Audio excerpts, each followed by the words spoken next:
तमाम मोमिनीन से इल्तमास है कि नवासा रसूल, जिगर गोशा बतूल, शहीद करबला इमाम हुसैन अलैहिस्सलाम की कुर्बानी को सलाम पेश करने के लिए खड़े हो जाएं और बुलंद आवाज से सलाम या हुसैन की आवाज आनी चाहिए। आपकी आवाज करबला तक जानी चाहिए। सलाम या हुसैन, सलाम या हुसैन,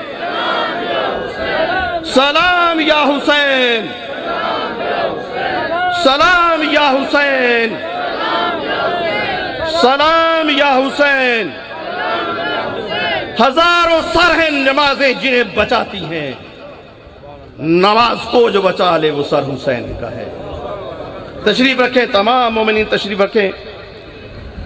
मैं दावत खिताब देता हूं जनाबे